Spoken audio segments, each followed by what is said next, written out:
Breakfast ഉണ്ടാക്കാനായിട്ട് ഒരു കാര്യം ഇല്ലാത്തത് കൊണ്ട് ചേട്ടൻ കടയിൽ പോകാൻ തീരുമാനിച്ചു.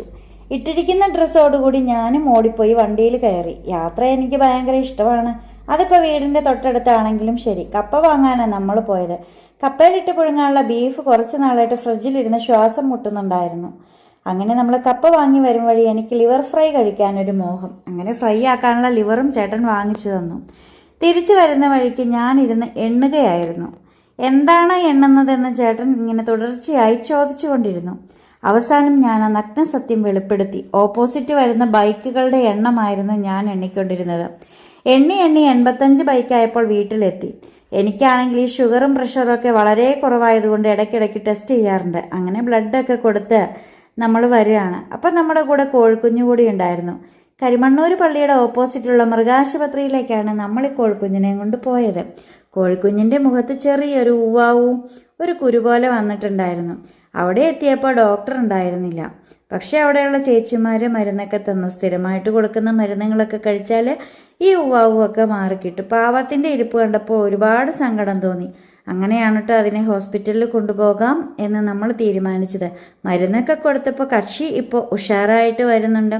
നല്ല വെയിലായിരുന്നു കേട്ടോ. ചേട്ടൻ വന്നതിന് ശേഷം കോഴികൾക്കെല്ലാം തീറ്റ കൊണ്ടുപോയി കൊടുത്തു. ചേട്ടനെ കാണുമ്പോഴത്തേക്കും കോഴികളെല്ലാം വളരെ സന്തോഷത്തോടു കൂടി ഓടിപ്പാഞ്ഞു വരും. ഉച്ചക്കത്തെ ചോറിന് വേണ്ടി കുറച്ച് മുരിങ്ങയില ഒരുക്കുകയാണ്. മുരിങ്ങയില തലേദിവസം പറിച്ച് വെച്ചതായതുകൊണ്ട് എല്ലാം ഊരി ചാടി ഊർന്നിറങ്ങി അടിപൊളിയായിട്ട് അവിടെ കിടക്കുന്നുണ്ടായിരുന്നു. എനിക്ക് പണി എളുപ്പമായിരുന്നു. അപ്പോൾ അതാ കപ്പ ബിരിയാണി റെഡി ആയിട്ടുണ്ട്. നമ്മളിതിന് ഏഷ്യാഡ് എന്നുകൂടി പറയാറുണ്ട് കേട്ടോ. എല്ലാം കപ്പയും പുഴുങ്ങുന്നതിന് ഏഷ്യാഡ് എന്നുകൂടി പറയാറുണ്ട്. അങ്ങനെ നമ്മൾ വൈകുന്നേരം ആയപ്പോഴത്തേക്ക് കപ്പ ബിരിയാണിയൊക്കെ എടുത്തുകൊണ്ട് ഹോസ്പിറ്റലിൽ പോവുകയാണ്. ചേട്ടൻ്റെ സഹോദരിയുടെ ഭർത്താവ് ഹോസ്പിറ്റലിൽ അഡ്മിറ്റ്. അപ്പോൾ അവിടെ പോയി കുറച്ച് നേരമൊക്കെ ഇരുന്നു. തിരിച്ചു വരുന്ന വഴി നമ്മൾ ബ്രദേഴ്സ് ബേക്കറിയിൽ കയറിയിട്ടുണ്ടായിരുന്നു. അവിടെയാണെങ്കിൽ വെറൈറ്റി കേക്കുകളുടെ ശേഖരം ഒരുപാട് വന്നിട്ടുണ്ട്. ഇതിൻ്റെ ഒരു വീഡിയോ പിന്നാലെ വരുന്നുണ്ട് കേട്ടോ. അത് കയറി കാണാൻ മറക്കരുത്. അങ്ങനെ നമുക്ക് അത്താഴം കഴിക്കുന്ന സമയമായി.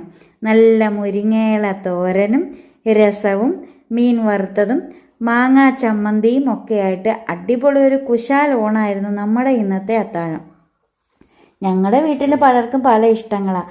അമ്മച്ചിക്ക് രസം ഇഷ്ടമല്ല എങ്കിൽ എനിക്ക് മുരിങ്ങയില എന്ന് പറഞ്ഞ ജീവന. ആൻസുകുട്ടൻ്റെ മീൻ വറുത്തത് കുറച്ചൊക്കെ ഇഷ്ടമാണെന്ന് പറയാം. ചേട്ടനാണെങ്കിൽ മാങ്ങാ ചമ്മന്തിയുടെ ഒരു ഫാനാണെന്നും പറയാം. അങ്ങനെ ഇഷ്ടങ്ങൾ പലതാണെങ്കിലും ഞങ്ങൾക്ക് ഇഷ്ടപ്പെട്ട കറികളൊക്കെ കൂട്ടി ഞങ്ങളുടെ ഊണങ്ങ് കഴിച്ചു. പിന്നെ എനിക്കൊരു കൊതി കൂടി വന്നിട്ടുണ്ടായിരുന്നു, പായസം കഴിക്കണമെന്ന്. അപ്പോൾ വന്ന വഴിക്ക് നമ്മൾ പായസക്കൂട്ടൊക്കെ വാങ്ങിയാൽ വന്നത്. എനിക്ക് ഏറ്റവും ഇഷ്ടം സേമിയ പായസമാണ് കേട്ടോ.